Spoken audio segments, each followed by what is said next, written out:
What's up, everyone? Welcome back to the Heel Deal Podcast. We are back at school. Zach, how you doing this week? Doing good, man. Getting back in the swing of things. I hope everybody's had a good start to the new year since the last time we talked. And, it's been a while since we've had a podcast, Ben. Yeah, exactly. We were going to record this weekend. Right now we're recording Tuesday, the 14th of January, but we kind of wanted to wait till after the college football national championship just so we could talk about that a little bit. And that was an exciting game. Oh, absolutely. It was a lot of fun. Glad I got to watch it with you and your dad and enjoy the hysteria that you guys got to have for them winning. So, yeah, but it was a great game. A lot of fun for the whole playoff. Yeah, exactly. Tigers versus Tigers, and the Tigers won. Yep, that's right. But congrats to LSU, but maybe that'll be us next year, Zach. Who knows, man? Sam Howell go throw for 60 touchdowns in a season, break Joe Burrow's record or something. Yeah, I mean I've seen some like way too early, preseason top 25 picks and stuff like that, and UNC's kind of between 20 and 25 on almost all of them. Yeah, which makes a lot of sense. There are very few teams that have more momentum. We actually have the longest win streak in the ACC right now at 3 games. At 3 games, since I saw Clemson that too. Lost. Yeah, that's awesome. So what I'm saying is we're better than. Well, other than LSU, I was just telling you this last night. Other than LSU beating them last night, we played them closest this entire year. Yeah, exactly. How much was it? 1 or 2 points? That we it was lost 21 to 20, and Ohio State lost by 6. Yep. So everybody else they blew out basically. So man, I remember that game so vividly. Oh no, me too. Oh, the disappointment, but that was all right. It was honestly fun to play them that close. But yeah. Anyway, this is going to be a fun episode considering we're on a 3-game ACC losing streak for men's basketball. Of course, we're going to talk about that. Talk about if we have any hope for this season. Or can we rebound, make the NCAA tournament? Can we even make the NIT? What's going to happen? So we'll talk about that. Talk a little bit about the LSU Clemson game, and then talk about the NFL playoffs. So as we get into January and February a bit, especially if this basketball season isn't going too well, we'll probably start bringing in some more sports stuff. So talk a little bit more about whatever might be happening. Some NFL off-season stuff, some things happening around college football. College basketball stuff that isn't necessarily UNC, but that has to do with, the teams in general. Right. Yeah, I think that's a good point. Yeah, we're going to focus on UNC guys, obviously, and, as we get into February when we have the toughest part of our schedule, believe it or not, we've had the easy portion so far. We'll still focus on all that despite it being potentially disastrous, but we'll try to bring in other elements of different sports as well. Yeah, exactly. Even if it's going to be disastrous, hopefully, it'll be fun to go down in flames. But why don't we get straight into the rundown as always? Women's basketball is doing pretty well right now. They beat the formerly undefeated. What were they ranked? Like 5th overall? You talking about state? Yeah, I'm talking about NC State. Yeah, they were 5 or 6. Yeah. Yeah. So like a top 5 NC State team beat them 66-60 at home. That was awesome. So far in ACC play, they've beaten Pittsburgh, Virginia. They've lost to Virginia Tech. They beat NC State, and then most recently on the 12th, they lost to Florida State. So next 2 games are at home against Miami and Louisville. That'll be exciting. The 16th and the 19th. So if you're in town for this long weekend coming up, try and go to one of those games. Support the women, because Lord knows they're a little more fun to watch than the men right now. They probably are. And also a little thing just popped into my head. It's been about a year since we've started the Heel Deal podcast. Because remember, it was about this time last year. Our first one. We'll get you guys an exact date and we'll celebrate. We'll figure it out. But yeah, it's something like that. But yes, if you're in town around, come support the girls. They're having a good season. They're definitely going to need everybody to show up on Sunday against Louisville, because Louisville's really good. Yeah, exactly. So they're sitting at 12-4 overall, 3-2 in conference play. So why don't we move straight on to it? And if you're anything like Zach and I, you're a little frustrated with the men's team right now. So I saw something right before we played Georgia Tech that was like, if these Heels are going to make the tournament, they have to take advantage of this early portion of the ACC regular season. So I think like the 3 games that we had the highest percentage to win, like a prediction percentage to win, was Georgia Tech, Pitt, and Clemson. And we lost all of them. Yeah, we did, and you're right, and we talked about this I think a little bit before we got into this stretch about what's the best case scenario here, and I think both you and I sort of theorized that if we had any chance, we had to get out of this early stretch with almost an undefeated record. And we've done the exact opposite of that. We just lost a home streak to Clemson. What would have been 60-0 had we won is now 59-1. We lost to a Pitt team that is talented but did not have any business winning here. And Georgia Tech threw an alley-oop fest on us in the first half and really just made fun of us on our own court. So really not a whole lot good. Going on in these 3 games. Yeah, so I'll read you the names of some teams right now. We got Duke, Florida State, Louisville, Virginia Tech, Virginia, Boston College. That's like half of the ACC, and those are all teams that are rated or that have a better record than the 3 teams in the ACC that just beat us. So we not only did we lose to 3 of the poorer teams in the ACC, Georgia Tech, Pitt, and Clemson, we lost them at home.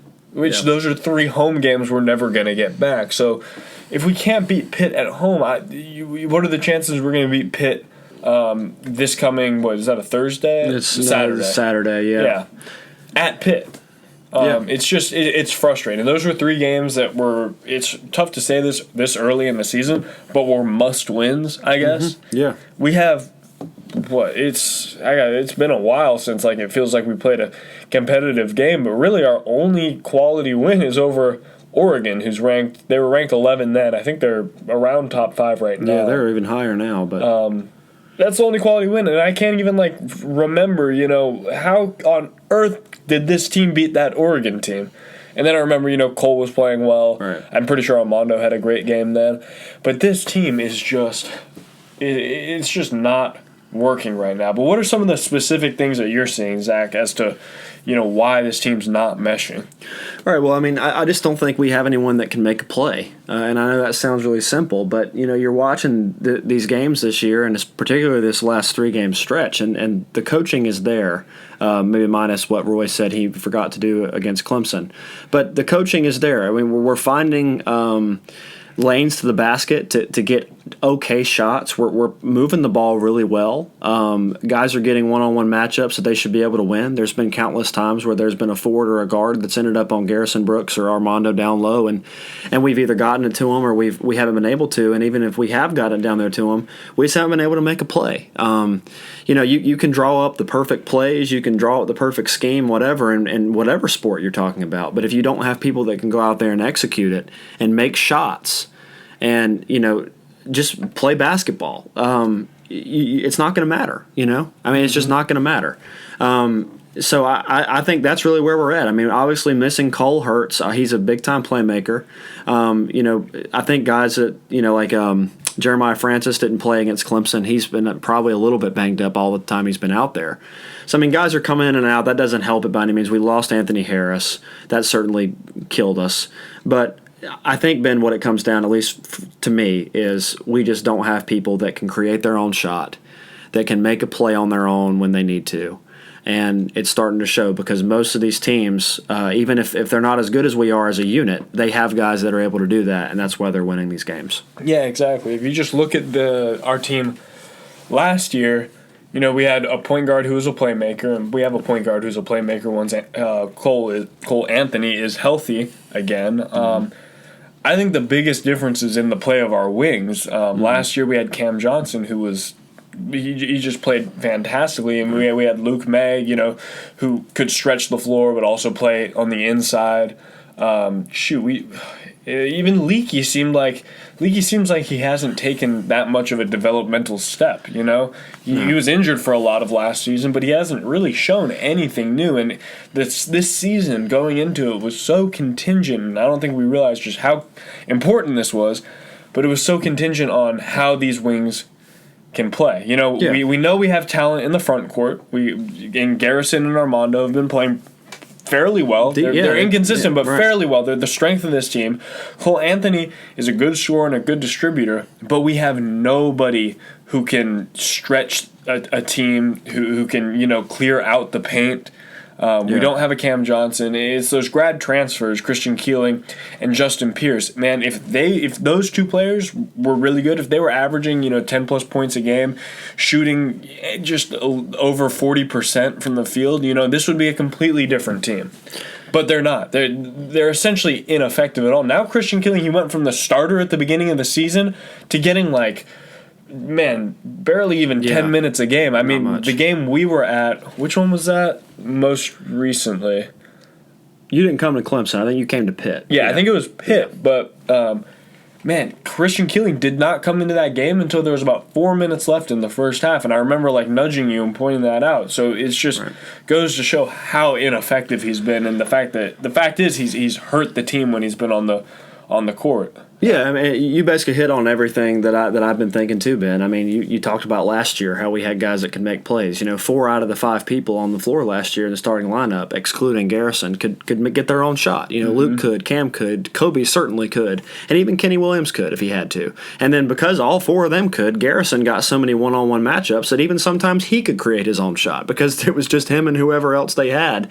There was no chance they could really take a chance and double him. But yeah, I mean, like you said, Cole's a playmaker. The front court is the strength of the team.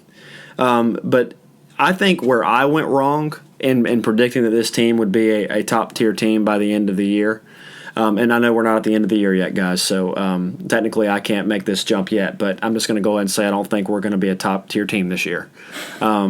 Is that I overestimated what we would get from guys like Christian Keeling and especially Justin Pierce. I thought Justin would come in and be a 3-and-D type guy for us. Really give us some 3-point shooting when we needed it. Hit a couple big ones when we had to have him.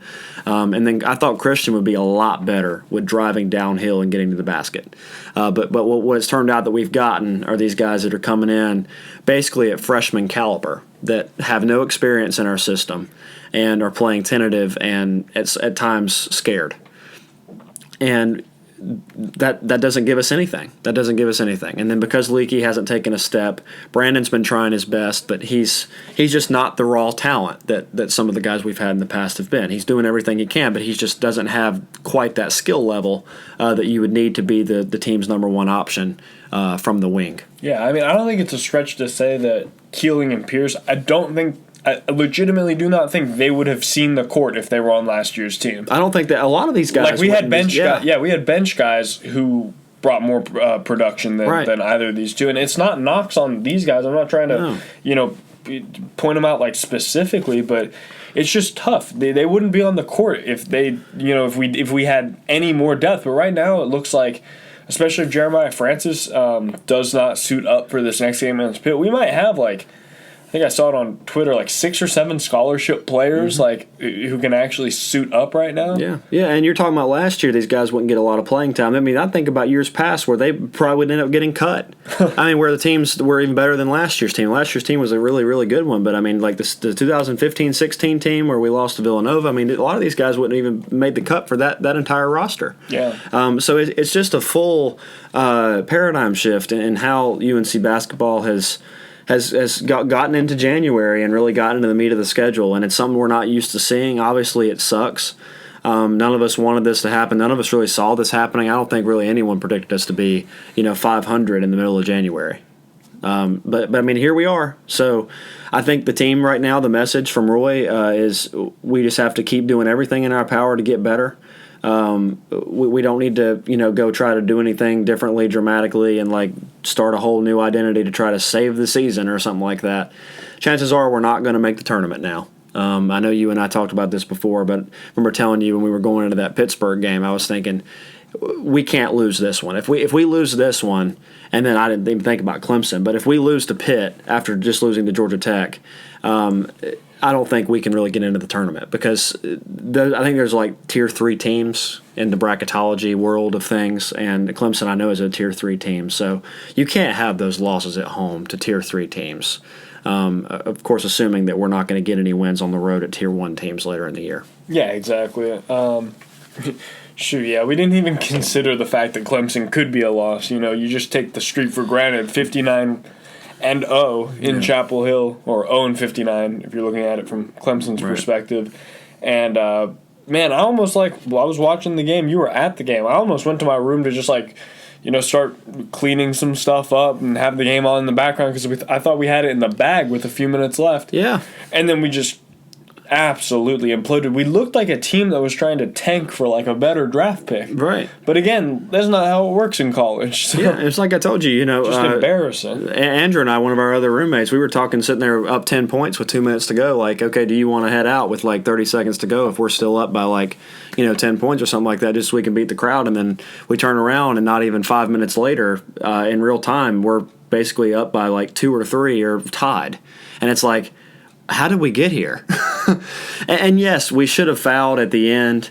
But, I mean, you mentioned this as soon as we got back in. I remember it, and it was a big deal in overtime. Those backdoor cuts killed us in overtime. Gosh. Well, Clemson came out with, like, 3 or 4 just scripted plays that they knew they were going to run, and all of them worked to perfection. And then we get the ball and have literally no idea what to do. So I don't understand. I mean, Roy was very, very hard on himself after the game. He said it was, like, the lowest point in his coaching career. And yeah, it was pretty bad. He said he forgot to tell the team to foul on that last play. Yeah, and that's a mistake. Obviously, we all make mistakes. He's not immune to it, and I certainly, I guess the fan base should forgive him for it. Obviously, I don't think it's anything, that other coaches haven't forgotten to do in the past as well. But I mean, the guy still had to go down and make the shot. He did. Give Clemson credit that they really fought to get it to overtime, and I really thought we had to win that game in regulation. When it got to overtime, just all the momentum kind of was going with Clemson, even though it was essentially a sold-out crowd at the Dean Dome for that game, and I just didn't really think we had it in us in overtime. It looked like we were tired, and Clemson was energized, and they smelled blood in the water. Yep, exactly. So it's going to be a tough stretch. We'll see how our team, bounces back from that loss, because that can be very, very, very demoralizing. So I'm interested to see what they do against Pitt. As far as players in that game, B-Rob is questionable right now. He was in a car accident in Carborough Saturday night after the game. Mm-hmm. So he's all right, but they don't think or they're not sure if he's going to be medically cleared or not. Mm-hmm. B-Rob had a career high. I can't remember how many points, but he was like 27. He was hitting threes. Yeah. He was the only reason we were really up in that game. He played his butt off, and really the whole team is, guys. I don't think anyone on the team is not giving effort. Yeah, I think especially the seniors. When Garrison's, he's not a senior, but he's a leader.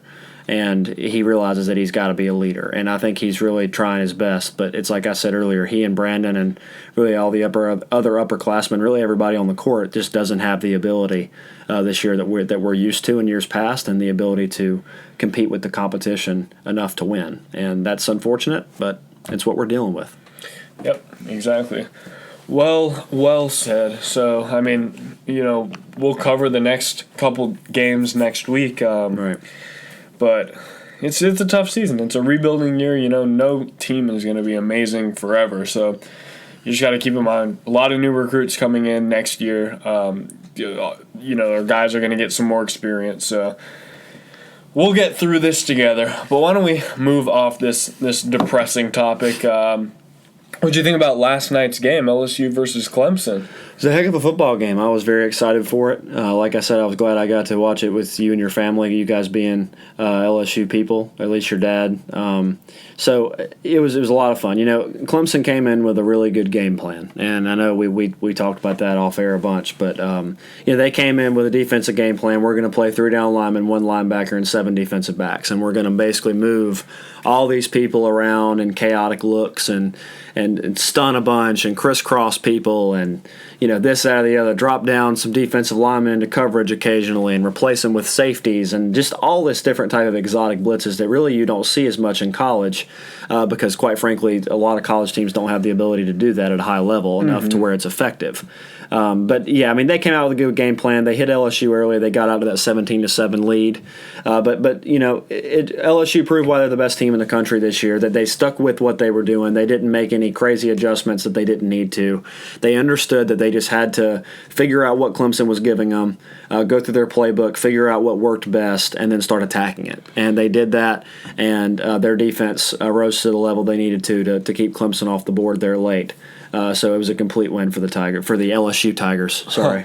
Yeah, I mean it was a little bit problematic in the beginning there when Clemson was just sending those exotic blitzes like you were saying. So when Joe Burrow dropped back to pass, his offensive line had no idea exactly who was coming from where, and that creates so much confusion. But the moment they figured that out, which was right about the second quarter, they just managed to go up by like 20. No, they were up by 3 scores at one point. Yeah, it got pretty. Yeah, they went up pretty big after they started finding some holes in the coverage, and it was a lot of man coverage. So guys like Jamar Chase really got a lot of one-on-one matchups, and he won them. Yeah. And I was joking with you that A.J. Terrell got his lunch money and everything else taken from Jamar Chase in that first half because all 3 of those touchdown passes were to Chase, I believe, and they were all covered by A.J. Terrell, and they were all go routes. Yep. So, it was basically just, you can't cover me. I'm going to beat you down the field, and my quarterback's going to throw me a perfect ball, and you can't defend it. And that's what it was because Clemson wasn't playing a lot of deep safeties. They were running a lot of man coverage. They were doing those exotic blitzes, so they don't really have the ability to drop too deep all the time if you're going to bring all those exotic looks. You got to have people up close to the line to create that confusion. So it was good by LSU to find those opportunities, and obviously Burrow's amazing. He's probably one of the best college football players of all time, if not the best. You can't argue with the statistics. Yeah, exactly.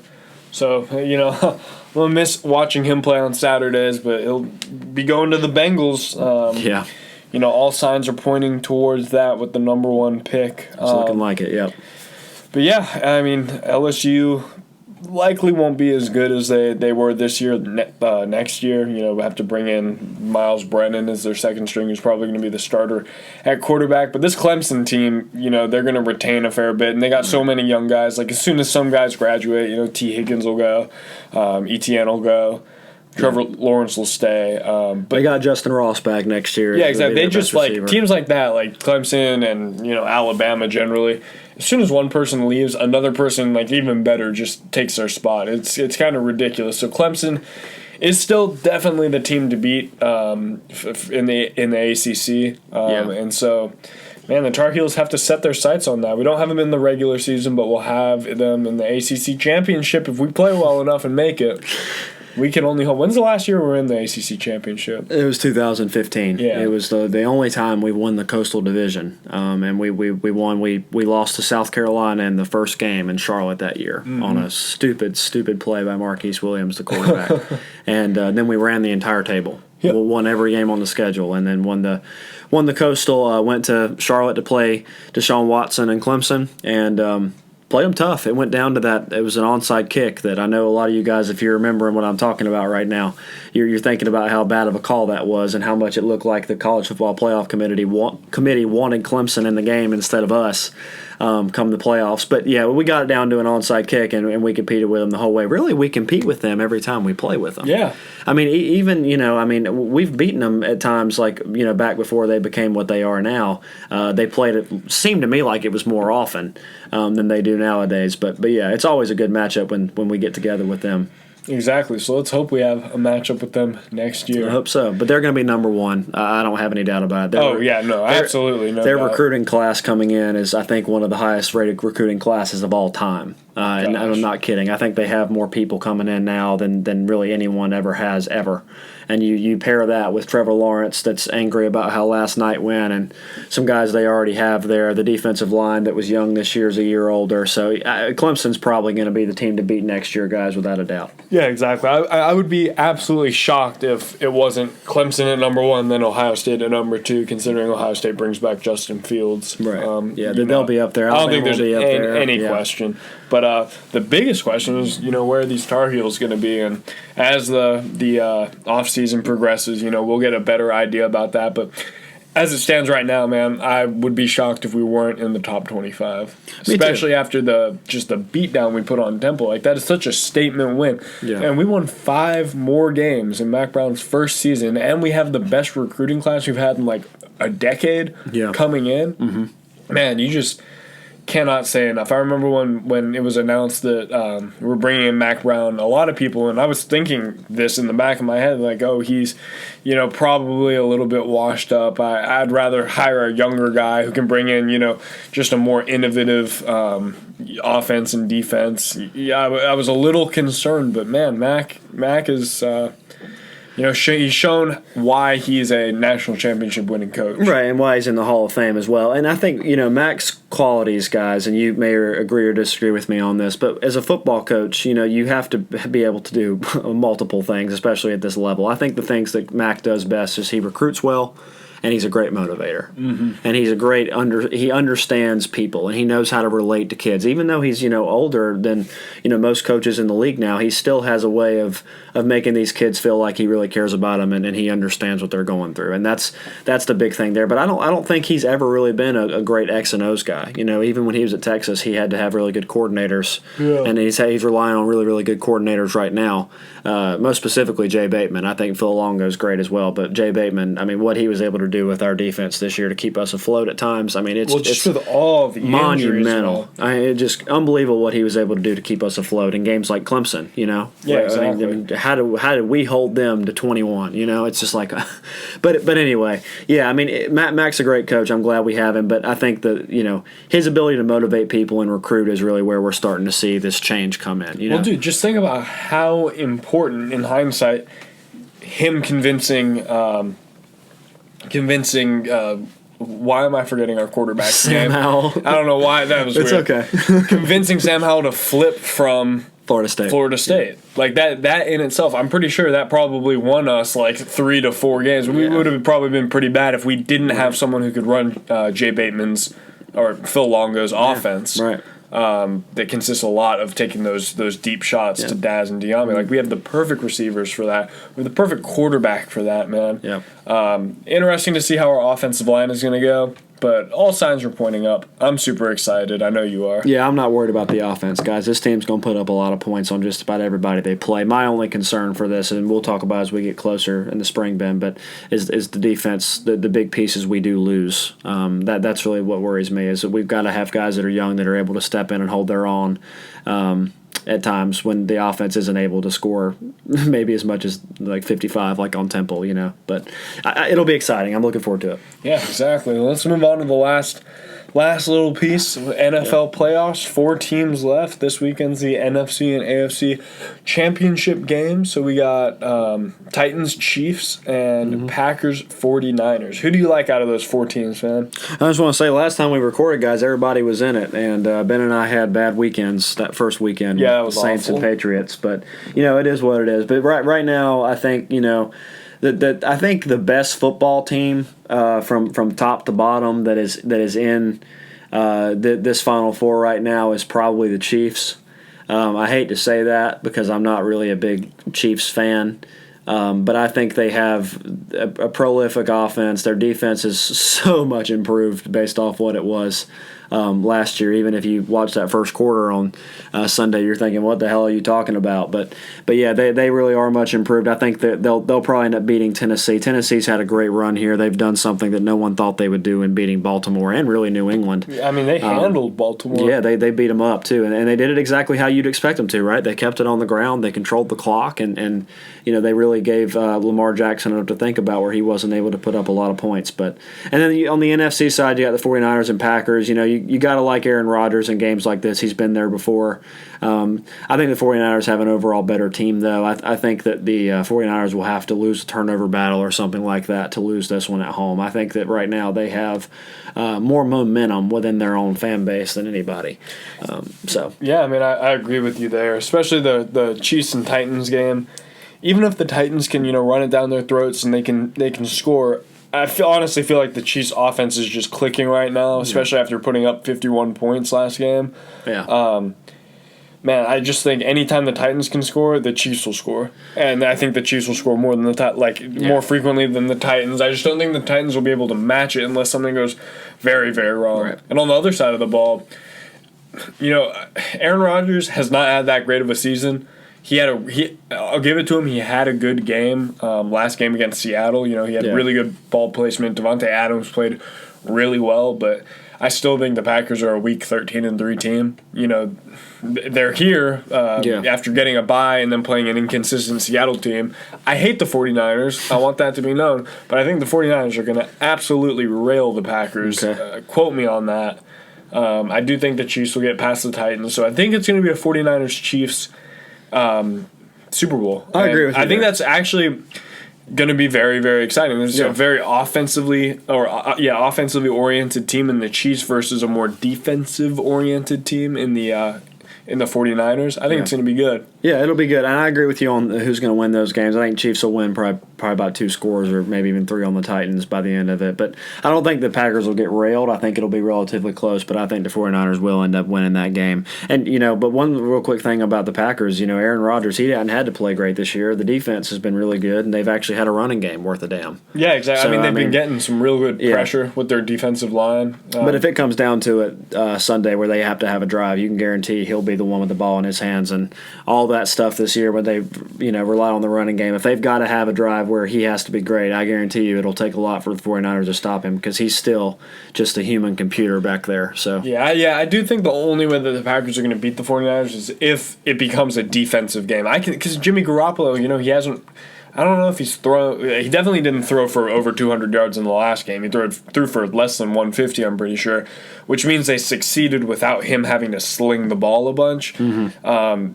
If the Packers can put some pressure on them, not get too confused by Shanahan's misdirection, and keep it, under 20 points, I can totally see Aaron Rodgers just marching down the field if the Packers get the ball last and kicking a field goal, scoring a touchdown, sending it to overtime and winning, but I could see that happening. So you're right. It's a situation where the Packers either win by a little bit or 49ers win by a lot. Yeah, there's no other option. You're right. The Packers don't want this game to be in the 30s or anything where they can't really run the ball like they have all year. They want to be in that 20 range or so like you're talking about. So I think you're right there. It'll be a fun weekend. I'm looking forward to it. The AFC comes on first this year, so it'll be fun to see how that is, and we'll have I think we'll have a good Super Bowl no matter what. I really do. I think whichever way you shape it, whoever wins, I think one way or the other, we've got a good matchup. Obviously, the sexy matchup is the Chiefs and 49ers.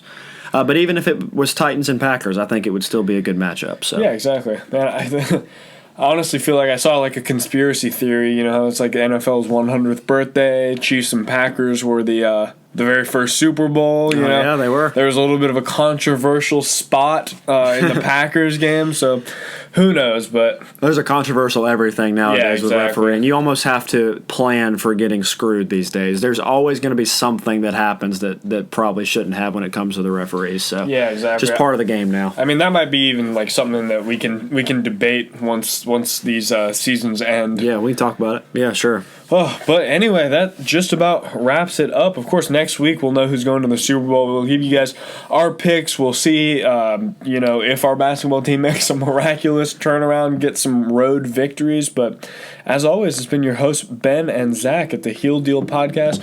We love talking to you guys. Make sure to hit us up on Twitter at Heel Deal Podcast. That's right. Yep. And in the meantime, guys, even though right now they may be the best team in the country, go to Hell Duke. Go to Hell Duke.